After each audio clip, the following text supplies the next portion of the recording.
Chers auditeurs et auditrices d'Alliance, bonjour. C'est à nouveau Claudine Douillet au micro qui va vous parler de ChatGPT. ChatGPT, l'allié de votre alia.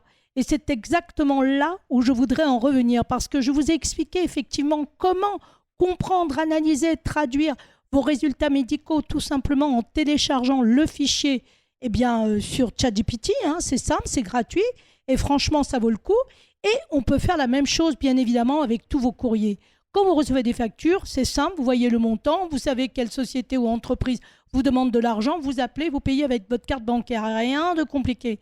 En revanche, quand vous recevez des courriers un peu plus complexes, tout en hébreu, bien évidemment, et que vous ne savez pas ce que vous devez en faire, au lieu d'attendre soit votre expert comptable, soit votre femme, ou soit je ne sais qui n'est pas là à ce moment-là, vous téléchargez ce document directement sur ChatGPT. Et là, miracle, il va vous le traduire, vous l'expliquer, vous l'analyser, mais ça ne s'arrête pas là.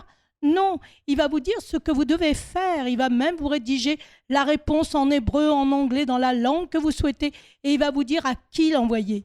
C'est en cela où ChatGPT est vraiment un allié parce qu'il est rapide, il ne se fatigue jamais et il est en plus totalement gratuit. Alors je ne nie pas qu'il y a des applications extrêmement intéressantes qui aident à l'alia et elles ne sont pas à négliger, mais elles ne sont pas illimitées. On ne peut pas poser 10 fois, 15 fois la même question, ne serait-ce que pour les analyses médicales.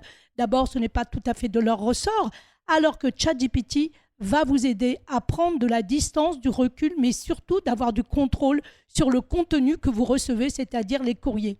Voilà, je voulais juste vous informer que vraiment, ChatGPT, c'est un allié. Il ne faut pas le voir comme un outil qui est destiné uniquement aux personnes dans les médias, les geeks, les informaticiens. Non, non, pas du tout. C'est un outil utile au quotidien et particulièrement quand vous êtes dans un pays étranger comme Israël où vous ne maîtrisez pas encore l'hébreu.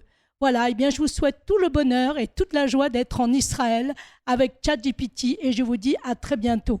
Au revoir.